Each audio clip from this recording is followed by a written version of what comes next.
আসসালামু আলাইকুম প্রিয় দর্শক, সকলকে স্বাগত জানাই অভিবাসী আপডেটের নতুন ভিডিওতে। যারা এই ভিডিওতে যুক্ত হয়েছেন দেশ এবং প্রবাস থেকে, জুন মাসের 24 তারিখ আপনি নিজে দেখছেন, একজন প্রবাসীকে দেখান।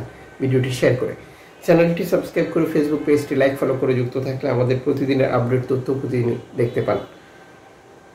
ল্যাম্পুদুসা হটস্পট কর্তৃপক্ষ সর্বশেষ মাইক্রো ব্লগিং সেট এক্সেল দেওয়া বার্তা নিশ্চিত করেছে। 6টি নৌকা থেকে 343 জন শরণার্থীকে উদ্ধার করে নিরাপদ স্থানে হস্তান্তর করা হয়েছে।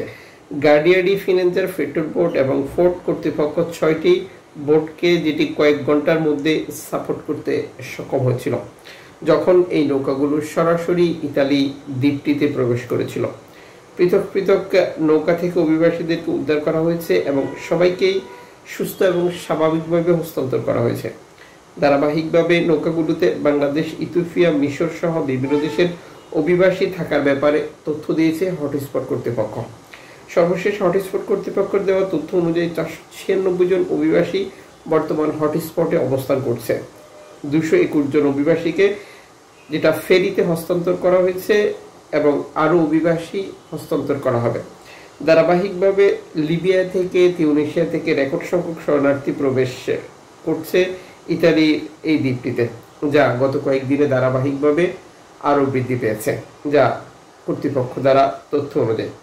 গত রাতে সার্ডিনিয়াতে একটি নৌকার শরণার্থী উদ্ধার করার তথ্য দিয়েছে ইতালি কর্তৃপক্ষ।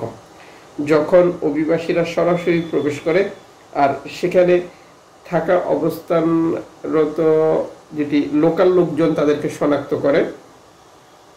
শনাক্ত করার পর তারা ক্যারিবিয়ানিকে খবর দেয়, যেটা ইতালীয় পুলিশকে খবর দেয়। খবর দেওয়ার পরে তারা এসে তাদেরকে উদ্ধার করে নিয়ে যায় এবং নিরাপদ স্থানে হস্তান্তর করা হয়েছে বলে এই প্রতিবেদনে যুক্ত করা হয়েছে। আলহামদুলিল্লাহ। তবে জাতীয়তা প্রকাশ করেনি।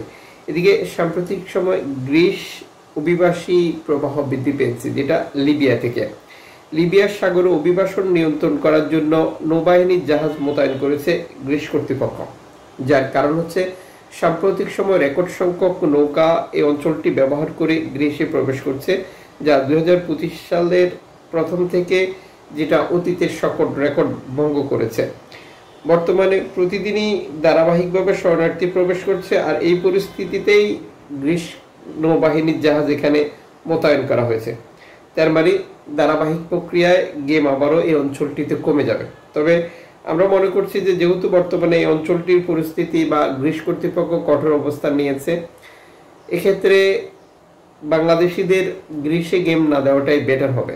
যেহেতু ইতালিতে প্রবেশ করা যাচ্ছে, ইতালিতে গেলে আলবেনিয়াতে পাঠানোর মতো কোনো ঝুঁকি নেই, সেই ক্ষেত্রে গ্রিসে গেম দিয়ে যেটা ঝুঁকি তৈরি করা হবে বলে আমরা মনে করি। আপনি আপনার মতামত কমেন্টস করে জানাতে পারেন।